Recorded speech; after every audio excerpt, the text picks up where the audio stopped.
Welcome back to Movified. I'm your host, Mark Hirschi, owner of Salmon's Moving and Storage, located in beautiful Vancouver, British Columbia. I have a fantastic guest that I really, we're going to dive quick into, but he is the self-storage guru, as they call it, the CEO of Bluebird Self Storage, located across Canada, and also Sunbird Storage, located in North Carolina. And Jason, welcome to the show. Thank you so much for being on. Thanks, Mark. Excited to be here. Excited to learn a little bit more about the moving industry too. Yeah, for sure. And I kind of want to dive right into, what sets self-storage apart, from each different area, because everywhere you turn, there's another storage facility that's opening up. Right around the corner, we had one that took over a warehouse, and you're like, oh my God, like here's another one, and here's another one. But, what was interesting as I was reading this article, and I kind of want to talk about it, it's, that old game when we're kids. What do we play? We call it follow the leader, so that leader takes 2 jumps. Everybody takes 2 jumps. That guy says, okay, everybody put their hands up. Everybody puts their hands up. Just follow the leader. Pretty simple kids game that everybody loves to play. But if you don't follow it, boom, you're out. And in the storage world, and sometimes it's even in the moving industry, we also want to play this game. Follow the leader, right? People say, just let's not reinvent the wheel. But as I kind of want to understand the story of how Bluebird kind of got started across Canada, Jason, you kind of didn't even go that pathway. You're like, forget the leader. I'm gonna become the leader and the standard of what everybody else should follow. Do you kind of want to elaborate on that and kind of give us a story of like how you got into storage and what made you want to separate from following the standard of how storage companies are kind of operated? Sure. Yeah, Mark, I'd love to tell you a little bit about our story. There's definitely a couple of phases to that differentiated story. Sure. So the first phase probably comes more along our facilities, sort of the development side of the business. So my partners have been developing self-storage across Canada, initially in Toronto for almost 25 years. So, from the early days, they wanted to be different kind of from the rest of the facilities. So 25 years ago, there were not very many multi-story climate-controlled buildings in self-storage. So they were kind of pioneering the construction of those buildings in Toronto now for a couple of decades. Fast forward to 2020, right when the pandemic started. That was when I got introduced to the Bluebird Group that was developing storage facilities, and did a consulting engagement with them, which led to us deciding to launch our own property management business. So we've got the development side of the business, building the facilities. Now we've got the operational side, the property management company. So we're differentiated, I would say, in terms of our facilities, but also in our operating philosophy. As you said, a lot of these industries, it's kind of follow the leader, right? Everybody runs the same kind of playbook.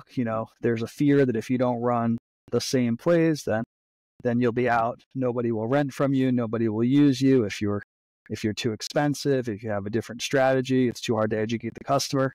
I just never really ascribed to that. I'm not a very good rule follower, so it's probably a natural fit for me.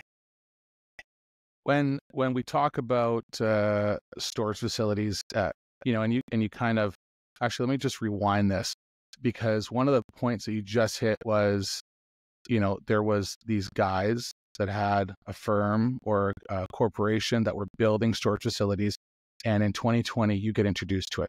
How does this work?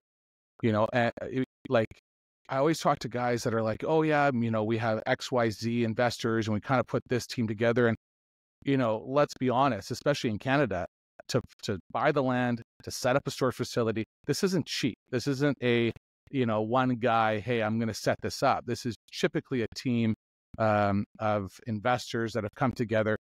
How did this kind of come to play where here you are in 2020, probably still, I believe, and we can go into the origin story of yourself, of being in the banking industry.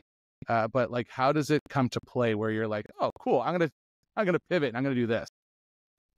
Yeah, well, as you mentioned, I've been in the banking industry for about 20 years, doing various things related to lending. So a bunch of analytics on the credit side, and then moved to the product management side. So, managing different loan products, the structure of the loan, the pricing of the loan.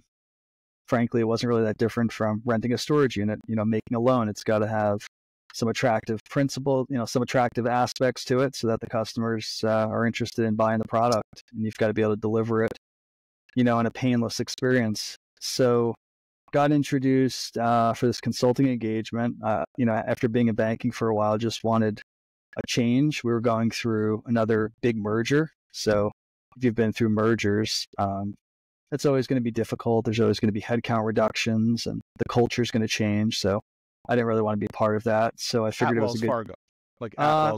At the time, I had been through a merger at one point with Wells Fargo, and then most recently, I had been working at BB&T, and they merged with SunTrust to create Truist, which is, a top 5 U.S. bank. So had been through that before, 10 years prior, and just realized that it wasn't going to be a lot of fun. The industry is increasingly overregulated, and, very large companies, right, are highly bureaucratic. So I was looking for something more innovative, more creative.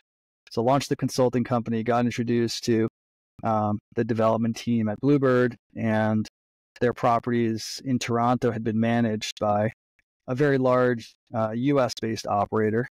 And, we had toyed with the idea of bringing our property management, back in-house. So here I was, kind of new to storage, and the investors took a chance on us to let us bring the property management back in-house. I had really very limited experience in storage, but had a vision that we could do it in a very high quality way, more like, I would say, a boutique than a chain. So, the very large operators have advantages and brand recognition, but they're not able to give the same local attention or care to your facilities, when you've only got, 10 or 20 or 50 versus 1,000. So it's just a very different operating model, much more boutique. This holiday season, stand out like never before. Moving Letters AI is here to make your moving company unforgettable with handwritten Christmas cards starting at just $3.99 for your first 100. These aren't just cards, they're a personal touch that builds trust, loyalty, and referrals. With semi-custom designs tailored for movers, you'll leave an impression that lasts long after the holidays are over. So why wait? Let your clients know you care, turn goodwill into your greatest marketing tool, and make this season your most memorable yet. Visit Moving Letters AI today and start delivering that personal touch, handwritten, heartfelt, and unforgettable. Moving Letters AI, where personal touch meets lasting impressions. Now, having that boutique model, it's obviously and clearly worked for across Canada. You have 25 locations across Canada. You have 2 located in North Carolina.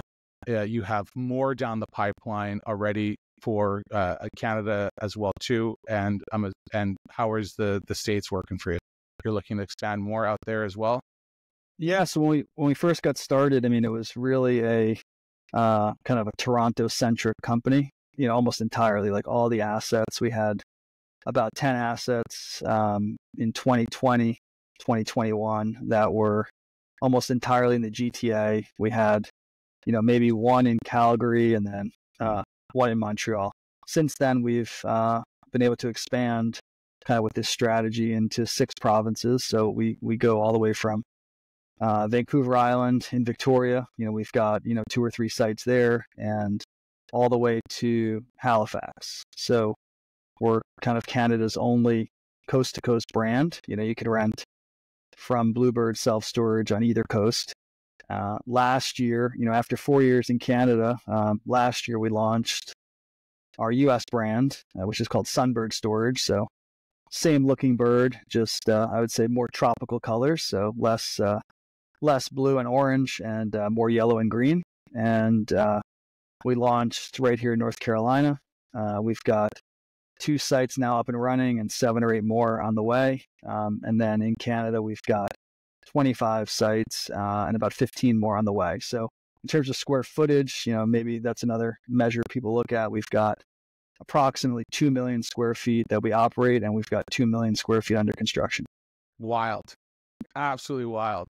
So and this is constantly a pressing question for myself, especially when I talk to a lot of moving company owners that are like, oh yeah, I'm building a warehouse here. I'm expanding and we're buying this warehouse, or we're getting into self-storage. And most of these conversations, unfortunately, are not people that are operating out of British Columbia, because it's extremely expensive and land is scarce out in BC. It's more of somewhere in the States, someone in Arizona, someone in California, like all of these different US states. How, like, what is the process? Like, do you have a team that searches out to find the land?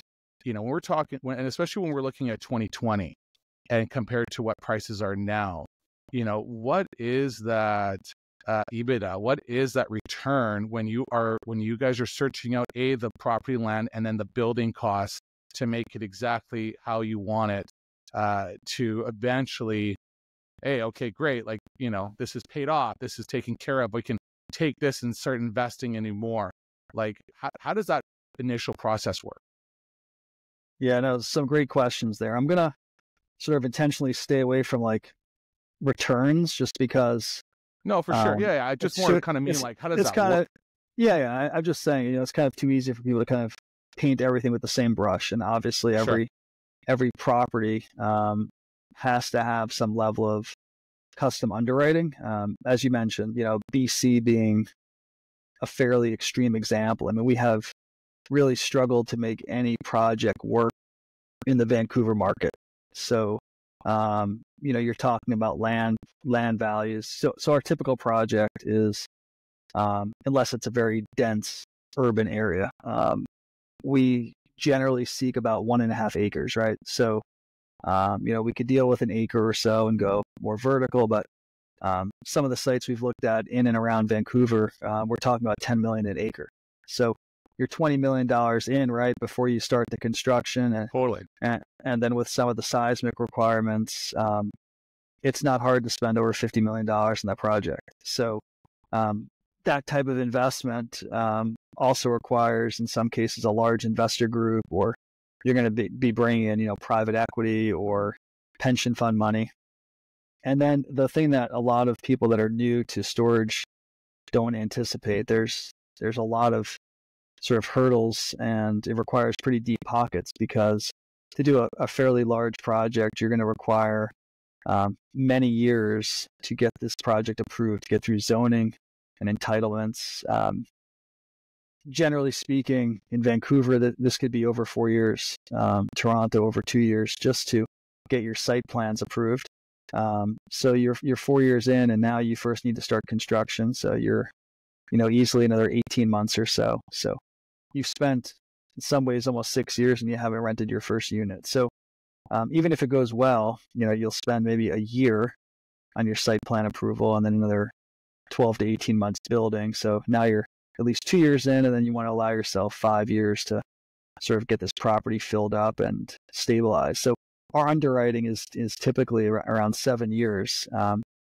And during those first few years, you're just, bleeding cash. So you're spending money on city planning and architects and consultants and land, and then you're spending money on construction, and then you open a building and you have all the operating costs and have no tenants on day one. So the first couple of years of construction and the first couple of years of lease up, you just lose millions of dollars. So I think a lot of people that get into it, they don't fully anticipate that once you open your doors, like, you're still having tremendous negative cash flow for the first year or two.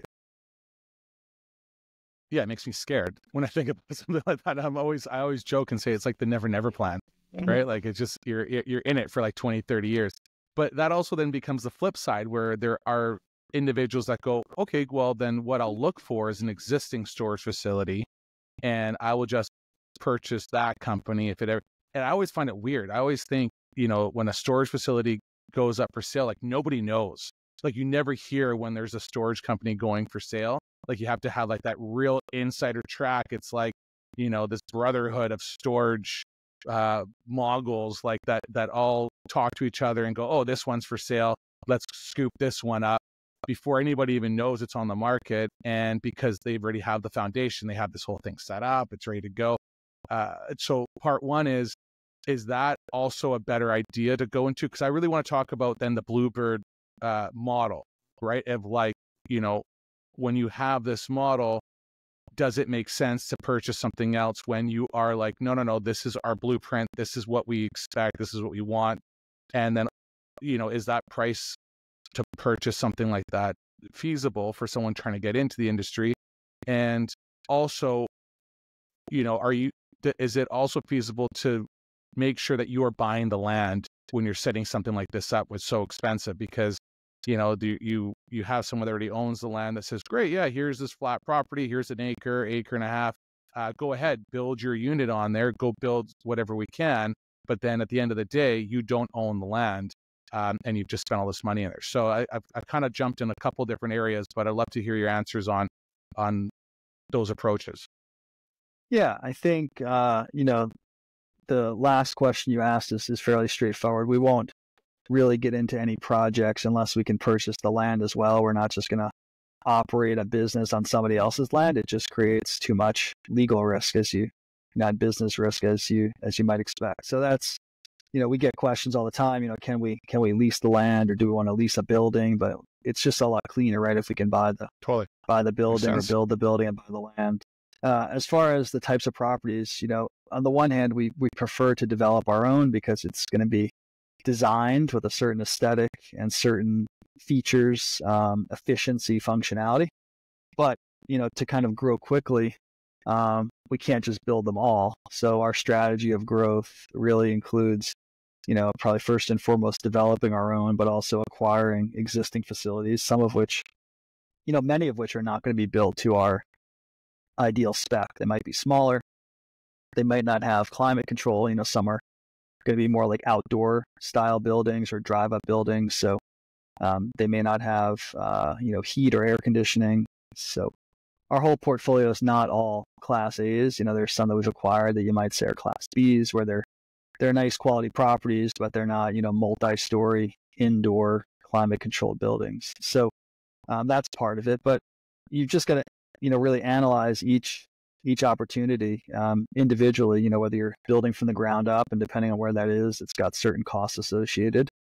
Or if you're acquiring, what are you acquiring? Are you acquiring at what price? Is it a good price? How well has the property been run? If the property's been run very well, then perhaps there's less, juice left in the orange. If the property's been run poorly in terms of, the strategy, the pricing, the marketing, the website, things like that, then maybe there's an opportunity to pick it up at a relatively low price and then add value through, operations and execution. So we'll look at all of it. There's, a lot of investors, and there's a lot of, competitors that may only want to operate in certain markets, but we'll really look at any neighborhood. We just want to understand the very local market area, the demographics, the demand, the supply, and to really get scale. I don't think we can be too picky.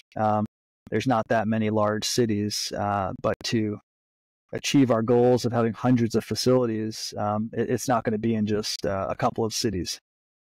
Would you say that getting into storage and expanding the way you guys have is very similar to an investor group that is buying like apartment buildings in different areas, where you're strategically going, okay, like what is the area? Is it going to be an easy populated apartment building to get into? This is the setup. This is what we're looking for. Just like you're saying, maybe there's a little bit that you have to fix up and take care of, but now you can charge more. You can add a little bit more of a premium. When it looks like, when you look at storage, because I always look at it going, okay, well, there's a storage facility here, there's a storage facility here, and there's not, like, all within a 1 kilometer radius. And people are probably shaking their heads going, okay, well, who's got the better version? And that's kind of where I want to get your answer from, and then jump into like what makes Bluebird Self Storage the creme de la creme, like the premium of why you would want to choose that over a Public Storage, a StoreGuard, all the other guys that are out there. Yeah. So as far as whether we're like, multifamily apartments, I'm really not an expert in that area. I imagine we look for some of the similar type of demographic information when choosing a location, but our operations and our construction is much simpler, right? We have, a couple of bathrooms for the whole facility versus a bathroom or a kitchen in every unit.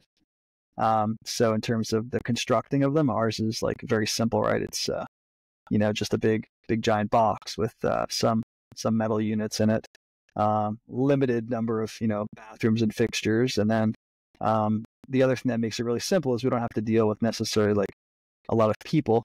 It's not where people live, right? It's just where they keep their stuff. So the bar is much higher when it comes to how you treat tenants and, some of the laws relating to, this is someone's, their home versus a place where they keep their stuff. So, storage has some of the same attractive principles, I think, and qualities of multifamily, but at the same time, I'm glad that it's a bit simpler.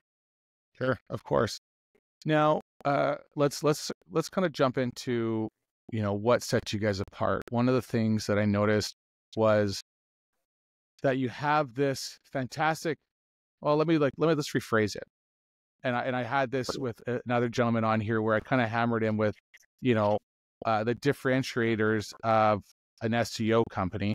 I want to talk about storage companies because you drive down the street or you hear every day it's, $1 for the first month, right? And then this is your rate afterwards. There's this discount on here, prepay for 3 months and then XYZ. And one of the things I learned while reading up on storage facilities and everything else is that most storage companies charge 28 days. Every 28 days, then the full 31 days. And I'm kind of surprised by that, but there's obviously a little bit of math and ways of why they do that. What separates Bluebird from following the same structure of that type of advertisement and that type of billing? Yeah. So, and let me address one of your earlier questions, which as you were describing that kind of prompted me. So, first, let me set the backdrop on like the level of competition that we're seeing in Canada. And then secondly, sort of like our, pricing or promotional strategy that you got at. So, you mentioned that in a lot of cases, you do see, storage facilities, all over the place, for lack of a better term. I think part of that is you will see some fairly close together in a lot of cities simply because of zoning. So there's going to be some parts of the city, right, which are residential only. So there's going to be no storage there. But then on other sides of the city where they've got industrial, commercial zoning, that's really where the storage facilities can be located. So despite the fact that you might see several in one close, one area or close proximity, Canada as a whole has something on the order of 3 square feet of supply or rentable space per person. Compare that to a much more mature U.S. market where in some cases it's been overbuilt. In other cases, they've just been building storage here for a lot longer. The U.S. has something closer to 9 square feet per person. So on a per capita basis, Canada has only 1/3 as much storage as the U.S. And in some markets or sub-markets, there's basically a shortage. So the need is pretty significant in Canada. And we also know the population growth is pretty robust in Canada. So the population growth rate is something like 5 times the rate of the U.S. So you have a situation where there's a bit of a shortage, and then you have a rapidly growing population. So when it comes to some of our operating strategies, you touched upon one that has to do with, promotions, but also the way in which you advertise your price. This industry, when I got into it 4 years ago, I found it, one of the reasons why I decided to sort of jump into it was I found that in some cases it hadn't been, modernized just in terms of technology, as well as the way that the industry approaches or treats its customers. It's a bit of a somewhat old school mentality, not the kind of treatment that you would expect in other more modern industries like e-commerce or retail or hospitality. Some of the experiences that you're used to, some of the technology, as well as just the level of service. So I saw that as a huge opportunity to kind of bring a different way of thinking into the industry. Some would argue that I'm a bit late to the game, but at the same time, while there's a lot of players, they're often playing, following the same playbook, right? So if somebody rolls out a promotion like first month free or first month $1, right? Which is effectively the same thing. Everybody else does it.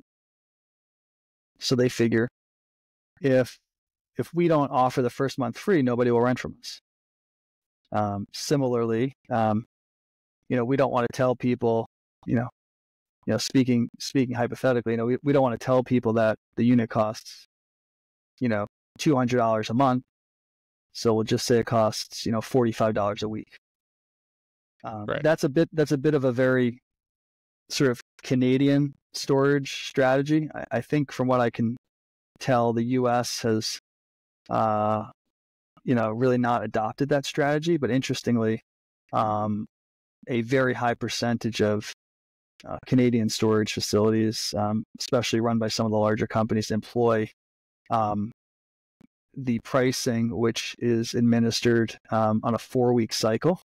Kind of unusual, right? So like you said, 28 days instead of every 30 or 31 days. Now their advantage, they believe, is that they're ending up billing you 13 times a year instead of 12.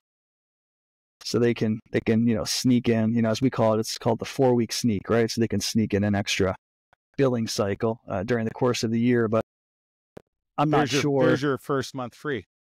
Yeah, exactly. Right. I'm not sure that the customers appreciate it entirely once they catch on to it. The same thing is true of some of the pricing strategies that are in the market now, where storage, when you're a tenant, you sign a lease that's effectively a month-to-month lease. That's the most common. So you pay you pay today. It buys you approximately 1 month of storage, and then a month later you pay again. You buy the next month. So legally it's a 1-month contract. Then there's more of a moral question, which is if I tell you that I've got this great price where I'm going to rent you a 10-foot by 10-foot unit for $50, and you move all of your stuff in, and then 2 months later I send you a letter saying, hey Mark, your rate is now going to $150 30 days from now. Did I break the law, or did I just break your trust? So that's become a much more prevalent strategy. So we broke my trust. You broke my trust, and you pissed me off. Yeah, right. And I think that probably happens more frequent than anything. Oh, absolutely. And what the industry has found is that some large majority of customers will actually tolerate that first increase. So you moved in at $50, and now it goes to $100 or $150 after 3 months, and then 70% of people might stay. Now you're paying, let's say, $150, and then 6 months after that, you're now going to $200. So, that particular strategy has never appealed to me for a couple of reasons. Number one, if you have like a very low price, you're going to attract a certain customer that's very price sensitive, and that they're looking for, something that's really cheap instead of quality. So, competing on price with very large companies, I don't feel like that's going to be a winning strategy. You couldn't look at all the retailers that went out of business over the years, due to companies like Walmart, Costco, Amazon, right? You'd be crazy to try and open up a retail store and compete on price with Costco. It's the same thing. I'm not going to go and, give away free units or, try and charge a customer, $50 so I can win on price. So my philosophy from the beginning has been to not treat customers like a transaction, but to treat them more like trying to build a long-term relationship, trying to earn, a good reputation, word of mouth referrals, really high Google reviews and ratings. And we actually go so far as not only do we never increase a customer's rate after 3 months, but we actually write into our lease when you sign it that we guarantee not to increase your rent for at least 365 days. And then after that, we would only do it once a year anyway. So, I just, I don't think it's good financially to do that, to start off with very low prices. And I certainly don't think it's good for the brand. I mean, at the end of the day, if you take a long-term view, aren't you trying to build a great reputation?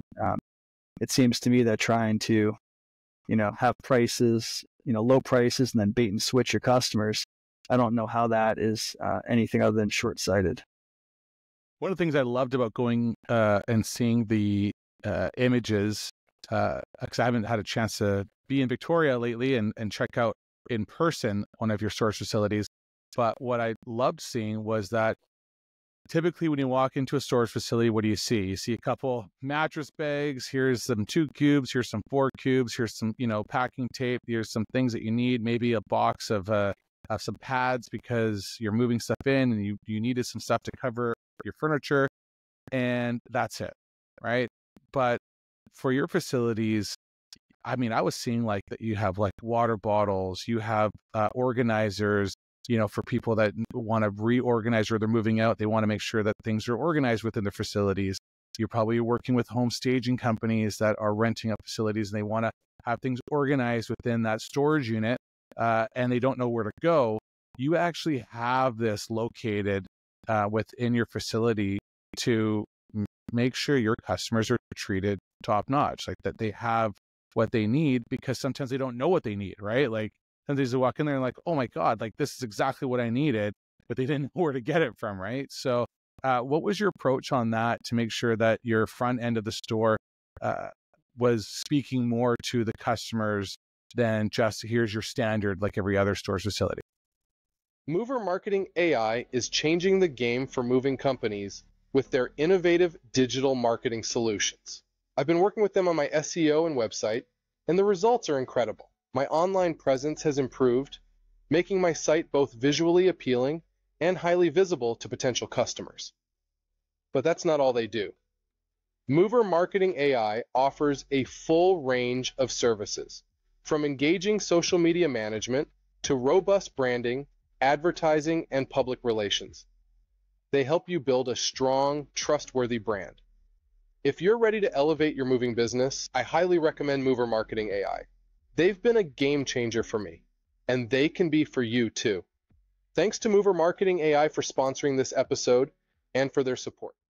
Yeah, I think it's part of the experience. I mean, as you said, the boxes, of course, are the thing that you'll sell the most of. But, if you're really trying to sell on experience and quality versus price, then you have to have some of those convenience items. I mean, candidly, with the cost of some of these items, we don't make necessarily a lot of money from selling merchandise. But if you want to have a really good experience for your customers and you want them to rent from you and then stay as tenants, then you have to provide them some of these amenities and the convenience and being able to buy all the items that they would need for their storage.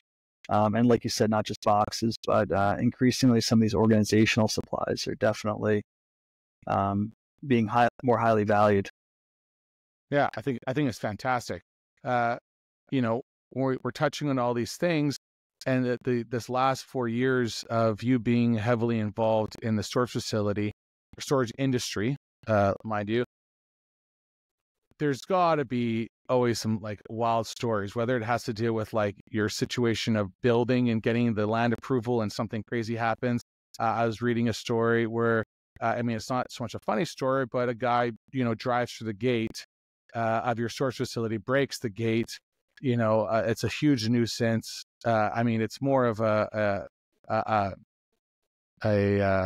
value added when I finish this off, but you also then hired security to make sure, like 24/7 security, to make sure that your customers weren't being affected by a broken gate.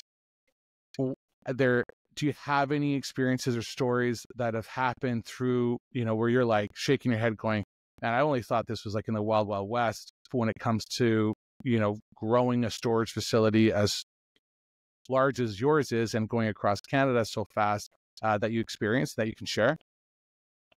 Well, I don't know that any specific stories I want to share, but I would say just generally when I got in the industry, I didn't have any insight into some of the things that happen there on a daily basis or a monthly basis. But we've seen it all.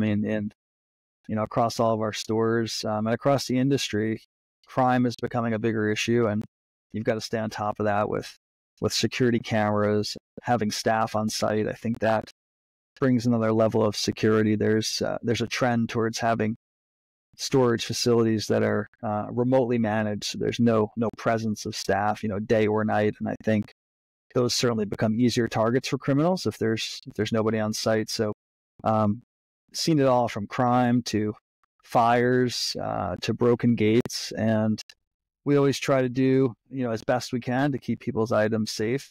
And if the gate's broken and for whatever reason, it could be a mechanical issue, like you said, it could be someone driving through it by accident or on purpose. Probably on purpose. Well, we've yeah, my locker, I need my stuff.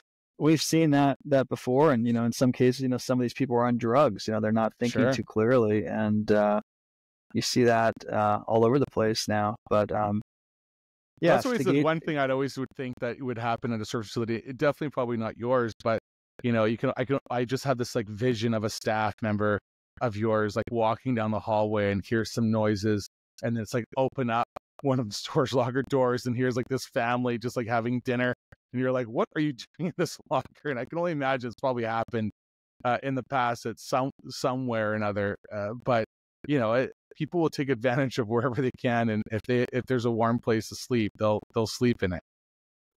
Oh yeah, I think we see people all the time trying to exploit that, and it's actually a sad situation. It's totally, there's a fair amount of homelessness. The cost of housing is pretty high, and yeah, we've seen people trying to live in units. We try to make our facilities less of a magnet for that with some of our policies. I mentioned to you earlier, some of the ways to reduce that is, you don't give away the first month. If the first month's free, right, it's a natural place for somebody who doesn't have a home to come live, and they might just bounce around, right, from one storage company to another because they continue to get a free month. The other thing is to limit the hours of operation. If you're a 24-hour operation, some people will legitimately need that convenience, but other people, it's great because they can come and go in the middle of the night.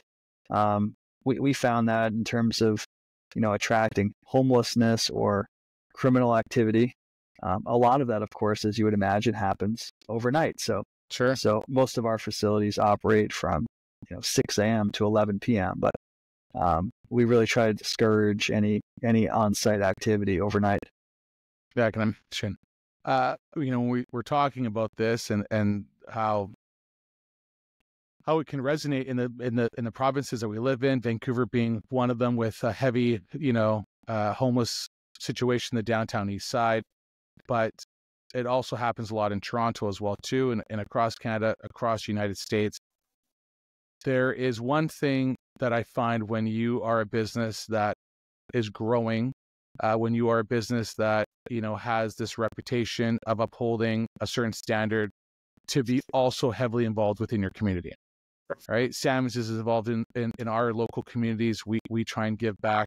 I know that Bluebird as well too is very active. With companies like shelter movers, local communities within the group. I think in Toronto there's also one that works with downsizing for seniors that you work with to try and give them a little bit of a discounted rate. What is it that really touched your heart to want to make sure that Bluebird was giving back into the different communities across Canada? Yeah, I appreciate the opportunity to talk about that, and I think it's great that Salmons is also giving to their communities. When I first learned about Shelter Movers in particular, that's just an organization that we've really built quite a strong relationship with over the last 3 years.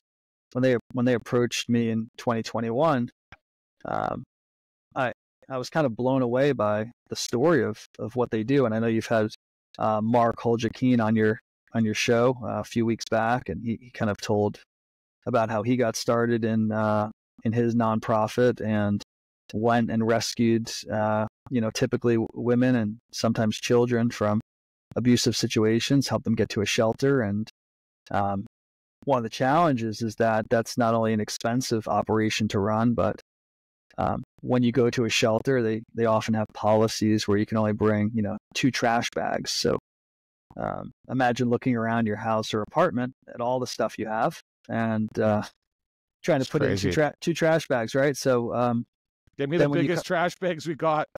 yeah, trash bags the size of trucks. And then, Yeah. when you get out of the shelter, you don't really have any of your stuff, right? You don't have any of your furniture or your clothing or any recreational items. So you have nothing to start with.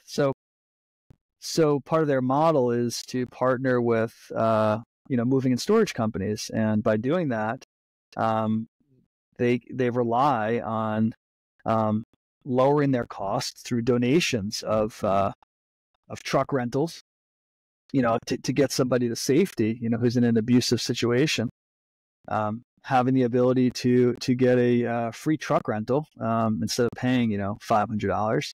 That allows them to keep their budget low and to then use the same budget to save more people. So if they can get truck rental companies out there, moving companies to provide some level of free service when it comes to the usage of a truck, to any assistance with moving, and then for storage of the items. So they came to me and they said, we're really struggling. We want to be able to save more people in the GTA and in Toronto, and we don't have anywhere to put their stuff. We've got a few storage partners, but we've got whatever they had. We got 50 units and they're all full. Sure.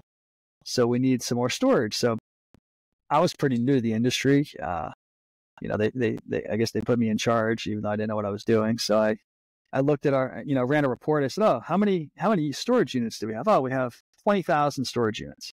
And many of our buildings are quite big, and some of them were brand new, right? So you open up a brand new building with 1,000 units.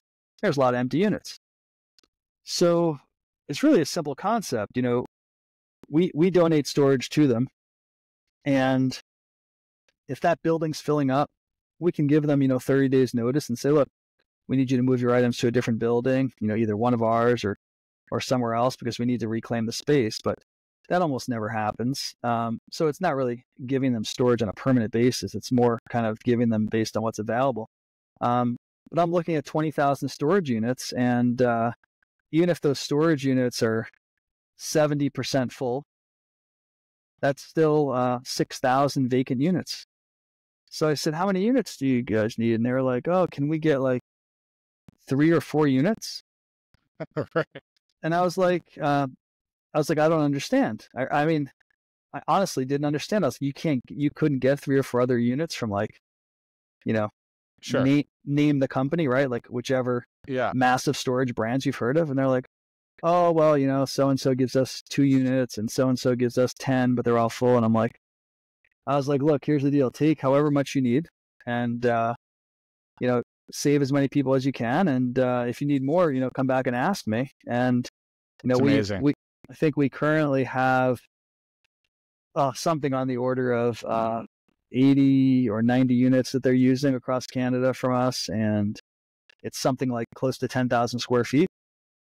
But part of this business for me is not just, of course we have to, generate, financial profits, right, for investors and to, make our payroll. But the ability to help organizations like Shelter Movers or other organizations, it's a natural fit, because if you're in real estate, there's one thing you've got is a lot of space. So why would I want 6,000 vacant units when I can be putting those to use and it's not just for Shelter Movers. We have, I was looking at a report this week. We have, I think it's close to 70 different nonprofits that we support. These are youth organizations, these are women's organizations, various churches, you name it. And we want to give away the space, because if we can help that nonprofit save a few $1,000s a year on their storage budget, they can use that to help more people with whatever their mission is. So we feel like we're an integral part of the community, and that's probably one of the most rewarding parts of the job, is to be able to help more organizations. So I guess I just don't understand how it works. I mean, I know that I have, at any given point, I have more space than I could ever fill, and we continue to build more, right? I mean, if I've got 2 million feet now and I've got empty units at every location, and I've got 2 million more square feet under construction, it's a great way for us to partner with these other organizations and help them to expand their mission. So Shelter Movers has grown with us from, Toronto, and now they're in 9 major cities. We're in many of them. Well, wherever we are, they can have these units to do the life-saving work that they do. That's amazing. Yeah, and thank you for that, because I also question that too with a lot of storage facilities, also moving companies. I mean, the girls here in Vancouver at Shelter Movers, they email me all the time saying, do I have, a couple of trucks available here or this day or anything else? And if I can make it work, I make it work, right? With one guy in a truck. And, what does that really cost me at the end of the day when I'm trying to give back and trying to help somebody that they can't do it, and let alone, I remember one of the first times we helped out, the girls were like, oh my God, this is fantastic. He's also giving us tips on how to move this without hurting our backs and doing this way. And I was like, yeah, exactly. This is what we want to try and do. So, whatever we can do to give back. One of the things I always experienced as I was growing my moving company, 20 years ago, was you want to partner yourself with XYZ, right? I always tell people, you want that power team. You want the real estate agent, you want the mortgage broker, you want to do that to build your business. But then when you are trying to offer services within your business, you're also trying to align yourself with the cleaning company. You want the junk removal company. You want the storage company. And so one of the big things I used to do was always take my rack cards, my business cards, and, sometimes like a case of Tim Hortons donuts, and go to storage facilities and drop it off and say, hey, can I put my card and my rack card and do all this kind of stuff? And can you refer us when you need it? And of course, as I'm saying this and I look over, there is 20 other moving companies that have done the same thing, trying to promote their business. Does it work? Does it not work? Depending on the storage facility and the relationship I've had, sure, we get the phone calls, and they try and give out 2 or 3. What is the partnership relationship that Bluebird has that other moving companies could be like, awesome, I see these guys, I see their storage facilities in my area. We don't offer storage. Like, what type of partnership does Bluebird offer, if they do offer any? I know it's very hard, when it comes to storage facilities. You're like the realtors that go, look, I've had my bad experiences recommending moving companies. We kind of just stay out of it.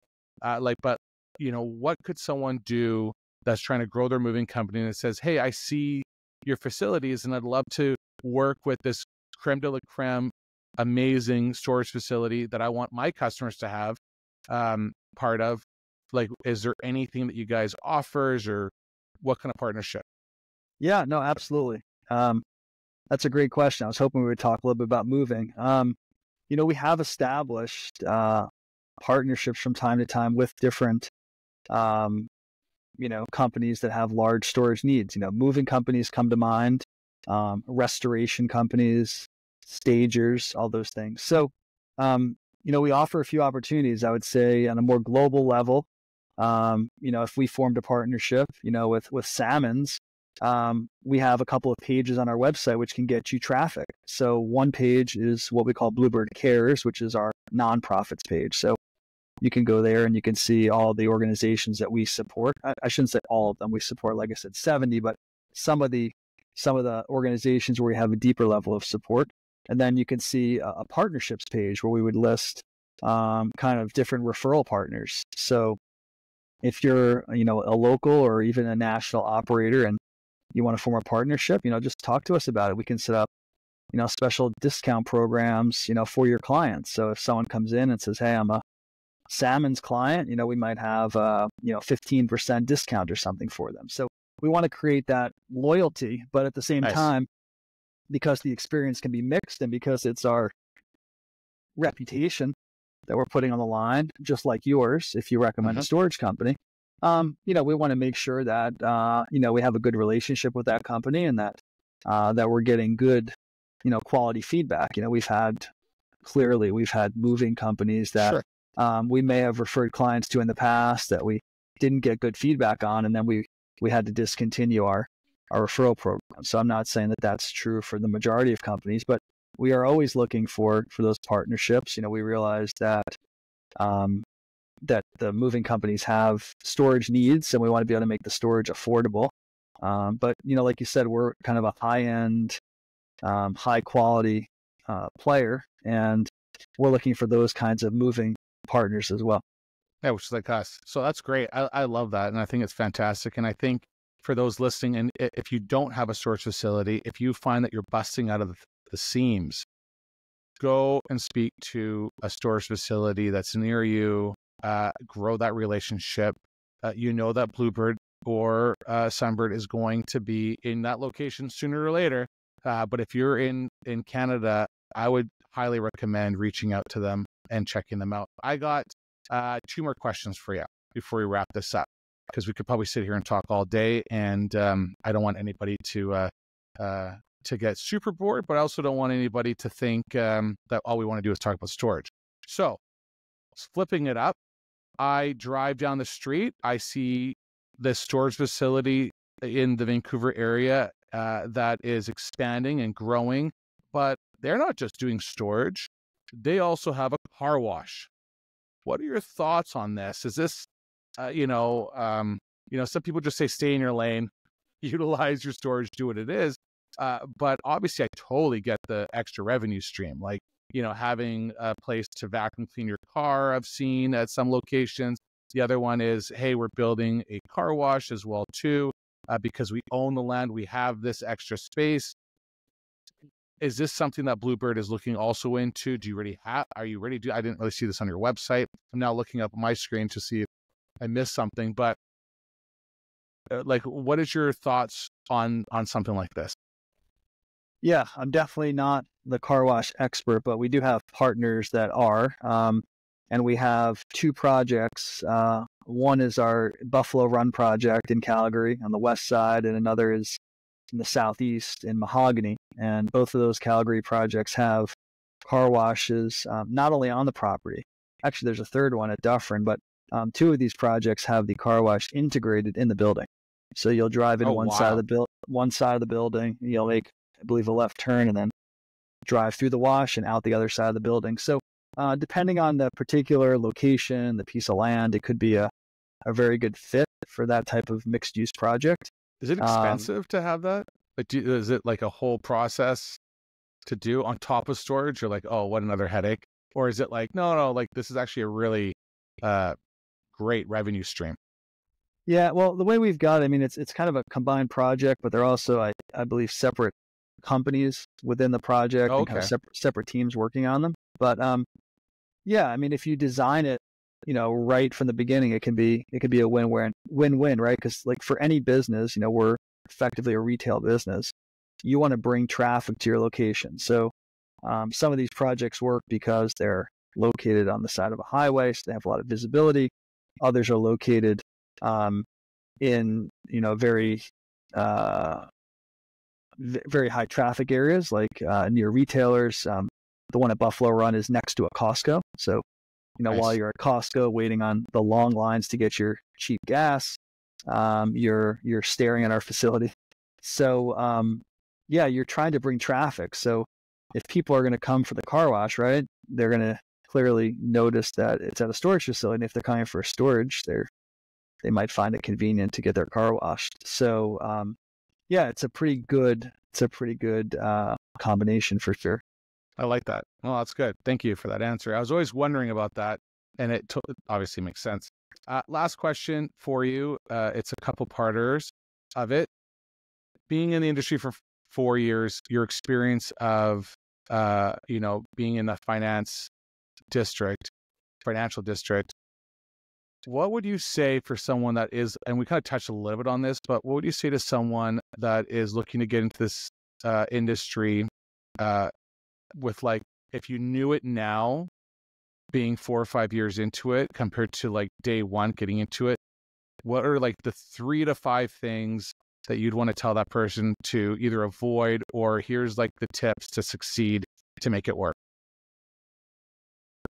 Yeah, no, some great questions. I mean, I think broadly, the first thing because we get contacted, right? Like every day or two by someone says, hey, I have this idea. I want to, build a self-storage facility. So there's a lot of, rookies, and rookies make mistakes. So I love the enthusiasm, but the first piece of advice is definitely to seek out advice from an expert, right? Like, trying to do this thing on your own without taking advantage of all the processes and systems that have been developed, when it comes to, planning for the facility, designing the facility, right? If you don't design it right, you have an inefficient design. You're going to, if you don't work with a professional, you'll probably overpay for every aspect of the construction. So it's going to be much more costly. You're going to run into many more delays. So potentially hiring a professional developer, that could save you a lot of time on that front.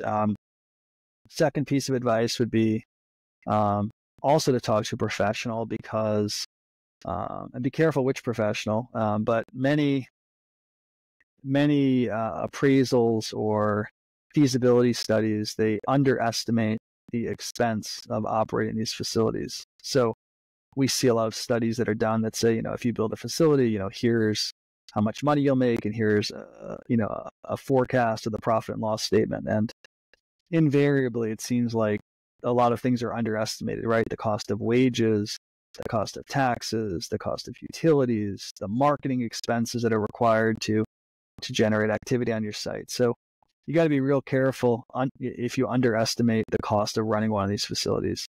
The third thing gets back to what you and I discussed earlier, which is, you really have to have pretty large reserve for the first couple of years of operation. So don't just budget for the cost of construction. Keep in mind that you're going to be having to pay all the expenses with none of the revenue in the first year of operations. So that's a huge issue that many first timers are not prepared for. When we underwrite our buildings, depending on the size of them, we assume it takes 3 to 4 years to lease the building up to some level of stabilization, 85, 90% occupancy. We come across some people who either believe or say they've been told that their building will be full within 6 months or 9 months. And then, of course, they run out of money. So that's, probably the top 3 things to keep in mind. There's a long list, but I would say, just like anything, if you're new and you seek out help from somebody who's done this 100 times before, they can save you a lot of time, a lot of money, and potentially they could tell you not to do it, which could actually save you from going bankrupt. Right. No, for sure. Oh yeah. When I think about it and the projects that you guys are underway, it gets me nervous. Love to be an investor, but also at the same time going, I don't know, that just seems like, whew, like once you got it, you just keep that ball rolling. But to get into it, it seems like a lot. But would you want to be an investor, Mark, if someone came to you and said, "Hey, Mark, I'm developing my first self-storage facility for $10 million. Give me some money so I can figure out how to do this"? I mean, that's a little nerve-wracking. That's the nerve-wracking part, right? I would be more like, when's Bluebird opening up that I can put some money into, and you guys are expanding and going longer. So that's a good conversation for afterwards. Jason, this has been awesome, and I really appreciate you taking the time and sharing this. You're the first person that we've had from, a high-level storage facility, and I think a lot of moving companies, the conversations have been, hey, I really kind of want to get into this market, or how do I work with storage facilities to expand my divisions and opportunities as well too. So I feel like this has been very insightful, and I really appreciate what Bluebird is doing across Canada with helping in the communities and giving back as well too. So thank you so much for your time. Thanks, Mark. Appreciate it. No problem. For all those listening, make sure if you like this episode, that you are subscribing, that you are sharing, and you are rating us on Spotify, Apple Podcasts, wherever you want to. Just make sure if you have any comments or any questions for Jason, that you leave them online. And yeah, stay Movified, everybody. And until next time, thank you. I'm Mark Hirschi with Salmon's Moving and Storage. Today, I want to talk about Tighten Up training. Why? Because this is Netflix grade quality training. It's not those old videos and VHSs that you got hiding in your office somewhere. It's online. It's easy to use. They're short videos, but they get to the point. My new employees, these guys run through these training programs. There's tests at the end, and they're coming out going, oh, I'm ready to rock. So if you haven't checked out Tighten Up training yet, get a demo done. Get on board. Guess what else is there? online portals for my sales staff. Can you believe it? These guys can learn how to overcome objections and book more leads today. So what are you waiting for? Go check out Tighten Up Training today.